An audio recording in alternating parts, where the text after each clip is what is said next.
you for this day, Spirit. Thank you for this day. This beautiful, this beautiful, this beautiful day. This beautiful, this beautiful, this beautiful day. Thank you for my friends, Spirit. Thank you for my friends. Thank you for my friends, Spirit. Thank you for my friends. My wonderful, my wonderful, my wonderful friends. My wonderful, my wonderful, my wonderful friends. Thank you for my faith, Spirit. Thank you for my faith. Thank you for my faith, Spirit. Thank you for my faith. My loving, my loving, my loving faith. My loving, my loving, my loving faith. Thank you for this day, Spirit. Thank you for this day. Thank you for this day, Spirit. Thank you for this day. This beautiful, this beautiful, this beautiful day. This beautiful, this beautiful, this beautiful day.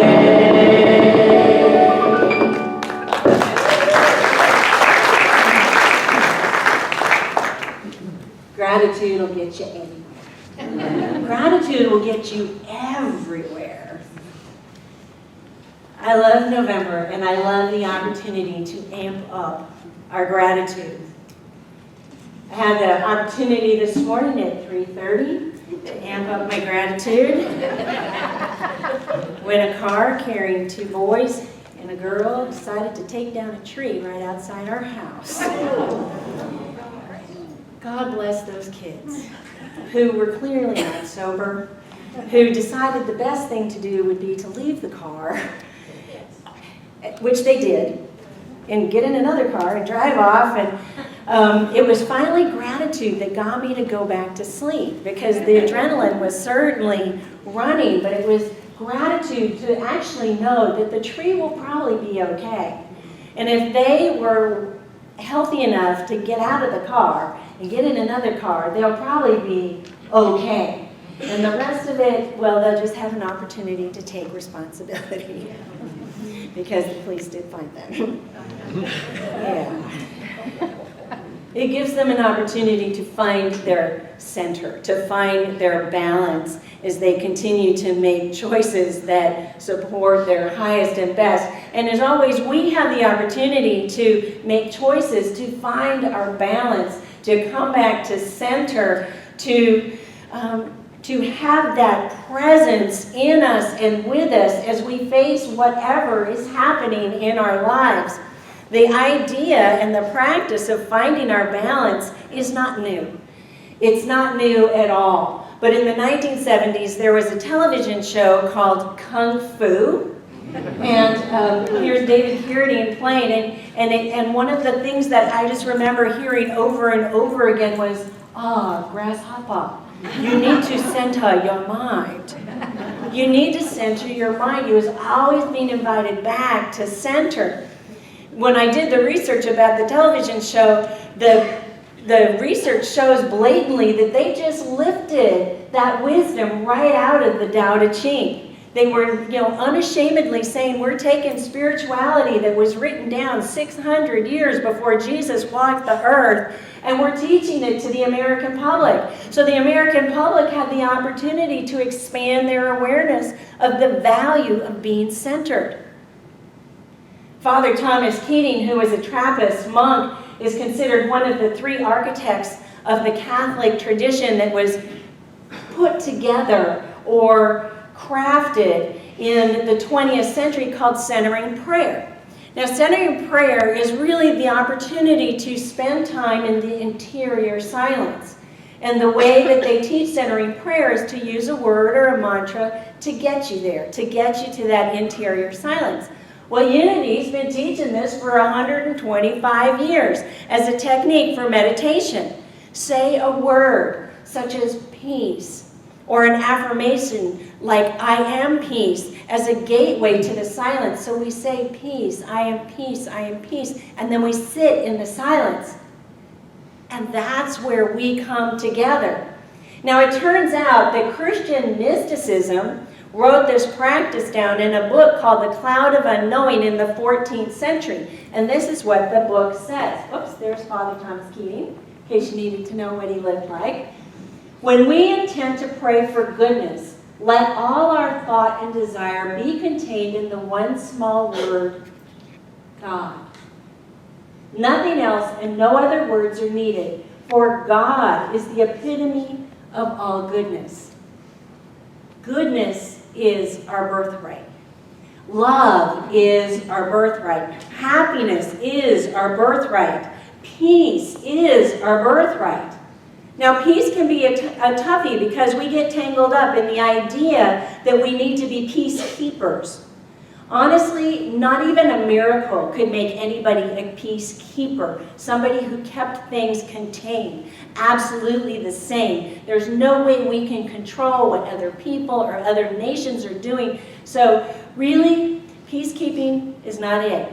Our real, true calling is to be a peacemaker, to be someone who holds that vision, who reminds other people to rely on God, to rely upon God as our source for rebalancing whatever happened that brought us out of balance in our lives. Peacemaking is like the bar that a tightrope walker uses. The tightrope walker takes one step and then takes another step, and as you imagine the tightrope walker traversing that wire, something will happen, and the pole will tilt, and the tightrope walker will use the pole to bring them back into balance so that they can continue on, if the metaphor were to be, continue on their spiritual journey. This is something we can do. This is something we can do when we rely on God, when we use God, when we put all our thought and desire into that one small word called God to keep us on an even keel, to keep us on that path, to keep us in balance. Now, there's some technique to it, but there are a lot of benefits to it. I mean, this is the kind of miracle we want to have in our life. We want to have the first benefit being our lives are less of a roller coaster. The peaks aren't as high and the pits aren't as deep. When we're centered in God, we actually smooth those edges off so that our roller coaster ride is more like small undulating hills than great mountains and valleys. The second benefit is people. People are going to know that you've been centered in God because they're going to say, I want what he has. I want what she has. I want to know what you've been doing differently in your life. What are you doing that's working? You've got to be doing something that's working because I see it in the way you carry your body. I want to be around that person. You start attracting people because they know you're centered in God and they want to be around you. The third benefit is our tasks become easier. When we focus on being centered, we're actually sharpening our focusing skill and we're deepening our capacity to be focused. So we can stay focused longer on anything we do in our life because we practice by being centered on God. We also find that with tasks we're more efficient and we're more effective and we're more productive when we're in this practice. We find more enjoyment. We're actually able to savor what we're doing in the present moment. There's some wisdom that says when you eat, eat. When you brush, brush. And when you shower, shower. When we actually are participating in the current activity that we're engaging in, we enjoy it. We find fulfillment. We find happiness. We savor those experiences. And then the last one, of course, is harmony. Because as we become centered in God more and more often, when we engage in that miracle of being centered on God more and more often, in that synchronicity that comes out of it, we'll be in harmony with the planet. We'll be in harmony with that which needs to happen next in our lives. Now, the practice is something that we can't force. It says coming into center is not about forcing our mind into that balanced heavenly state of consciousness. It's about unsticking our mind from past events or future results. So it's not like somebody can just say, meditate. Meditate now. Stop thinking about the past. Stop thinking about those things that happened in your childhood. Stop thinking about that person you used to be in a relationship. And for goodness sake, stop thinking about whatever. You know, and then it's like, you can't, I don't know about you personally, but I don't like to be told to do that. And moreover, my mind can't just stop thinking. If I start telling it to stop thinking, it's not going to stop thinking. But what I can do and what I do have control over, and I invite you to consider, is to unhook from the things that keep us stuck in the past or sucked into the future. So let's say I was playing tennis. Now here I am playing tennis, and I take this great shot, whack, I whack the ball, and it goes long. So now I'm ready for the next shot, and all I can think about is, oh, please don't let me overcompensate and hit this one too soft so that it goes short. So instead of being on this continuum that I think will even out somewhere in the present moment, I'm on a continuum that's swirling, and I stand there in my perfect stance of readiness, thinking long, short, long, short, long, short. Or if I were to tune into my feelings, it would be, I feel angry about the shot that I just missed, and I feel scared about the shot that I'm going to take next. So it would be fear, anger, fear, anger, fear, anger. Do you think I'm going to see the ball coming across the net? No, not at all, because I'm hooked. I'm stuck on those polarities, and I can't possibly be in the present moment. I mean, it would take a miracle. It would really take a miracle for me to be able to play tennis at all. So the real gift here, or the invitation, is to unhook from those exterior sources that are pulling us away from center. When I was little, I loved to read. I loved to read. And my mother would get very angry with me for reading. I had to become a closet reader because my mother believed that all the chores, all the tasks, and everything had to get done before you could have the luxury of reading. So I began to equate laziness with reading because that's what got hooked.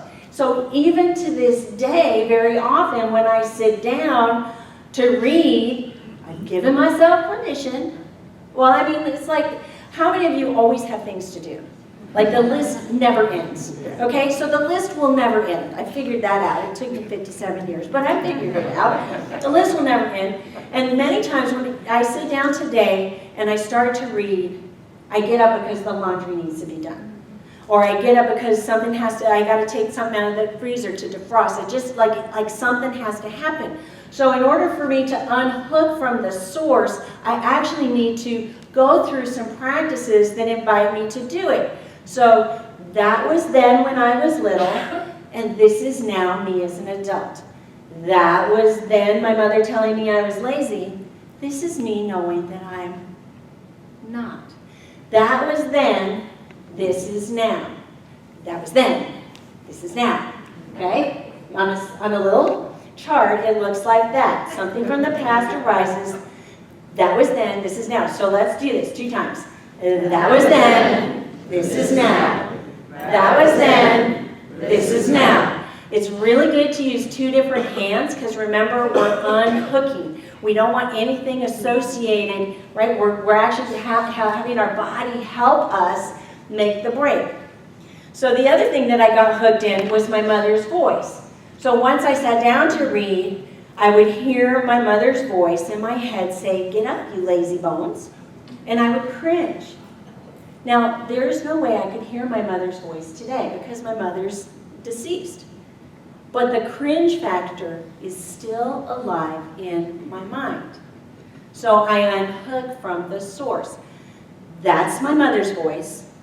This is my voice. That's my mother's voice saying I'm lazy. This is my voice saying I'm okay. That's my mother. This is me. That is her. That is me.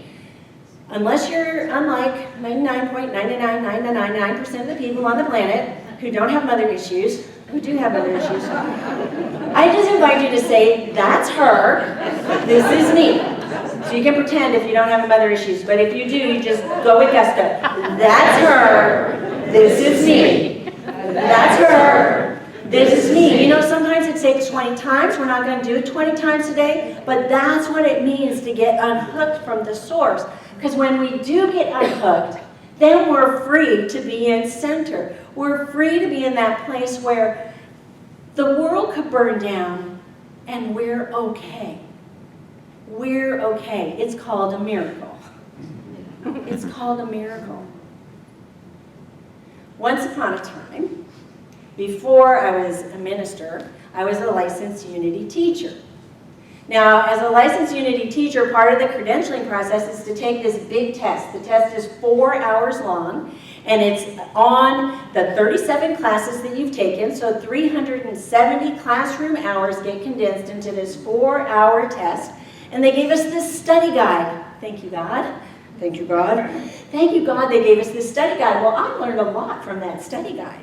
That study guide was great. The study guide included the best definition of a miracle I've ever seen. Miracle, the demonstration of divine law which supersedes the common understanding of natural law. So we may see something in the world and we think that's true, but the divine law supersedes it. And when we don't see how they connect, we call it a miracle. Andy Wilmington had a diagnostic that said there was a spot on his liver. We held the high watch for him. We absolutely held the high watch. We prayed him up one side, up down the other. His mother called every church within 50 miles and had them praying for Andy, holding the high watch. And when they opened Andy up to take care of that spot was not there. That's a miracle. That's a miracle. And we continue to pray with you for healing. I mean, it's like, that's what it takes. Hold the high watch. But we can only hold the high watch after we unhook from the source. So in a minute, I'm going to show you a YouTube of another miracle. But before I do, I'm going to get it set up, metaphorically and metaphysically. This is a fork. And this fork represents a human being. It could be you, it could be me, it could be any human being on the planet. This is a fork. This fork represents God. Okay? Check it out. Why do they look the same? Because we are made image and likeness of God. Okay, so when we go into prayer, meditation, when we do sacred service, good works in the world, when we follow the Tao Te Ching, when we become Buddhists or whatever spiritual choice we make, when we come into that oneness with God, we come into that oneness with God. I can do this. We come into a oneness with God. We're going to watch it in the video. He has a hard time too. Okay. And there we are. Okay, we're in oneness with God. This is not the miracle. Okay. Here's a toothpick, which is really a broken piece of skewer, but I wanted to be as big as possible so you could maybe see it, except you will see it in the video. This toothpick, let's say, represents our intention. Our intention to lead a balanced life. So we have this intention to lead a balanced life, and we stick it in here in our oneness with God. So our intention is coming from our communion, our oneness with God. Then, this is a glass. And the glass represents where we are in the universe. So there's an intersection of where we are and the entire rest of the universe. Now in the video, you're going to see them balance the fork and the toothpick on the edge of the glass. Are you ready? Yeah. Okay. Pray big that this works. So far, so good. Oh, yeah. Yes. No. Yes. Okay, we're holding the high watch. We're holding the high watch, and the video is going to play because this act of balancing is not a miracle, although that takes some skill. It's coming with great anticipation. Great anticipation. There's some workarounds. If this doesn't work, we're going to take it out of PowerPoint and we're going to just play the YouTube. Nope. We have all the faith that we will ever need at any given time. Yes, okay, so it's working. So here you see the two forks. You see the skewer. You see the glass. He's talking about the glass, and we're saying it's a metaphor for life. And then he's going to pick up the intention, and he says, oh, this pole is way too long. You only need an intention the size of a large toothpick. So he takes that, and he says, now we have all our supplies to make this work. And then he said, oh, this lighter represents what can happen during any given day. You know, stuff happens. So you take the two forks, you come into communion with God, and see, he had a hard time too. But he gets them stuck together eventually because sometimes it takes a while to calm our monkey minds, right? So now there we are in perfect communion with God. We're leading a balanced life for at least the time we're in sacred service, meditation, and prayer. And now we're joined with our intention. And then once we are joined with our intention, he's going to balance us on the lip of the glass. And like I said, this is not the miracle. This is pretty cool, but this is still, we're in natural law. It can happen with natural law. So he balances the fork, the two forks, and with our intention, and out there is the vastness of the universe, the vastness of our potential, where we truly are at any given time. And then things happen. Somebody lights our fuse. We get into conflict, or we blame somebody, or we have a judgment, or we start realizing that we're living in the past even though we're in the present, or we start projecting in the future, and what our intention has a hard time standing up to that. So our intention just burns up, but that's okay. We're solidly balanced in God, and that's the miracle. That's the miracle. No matter what happens, look, they're shining from the top. That's what happens when we're balanced in God.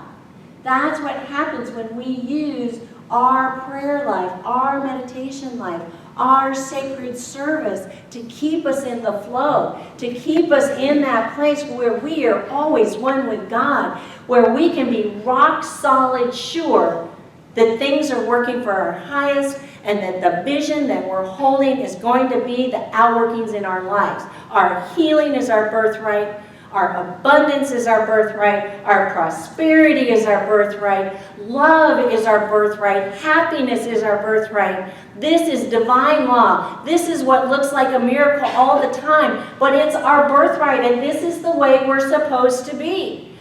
So let's meditate. Let's meditate. Let's go into meditation singing When I Pray.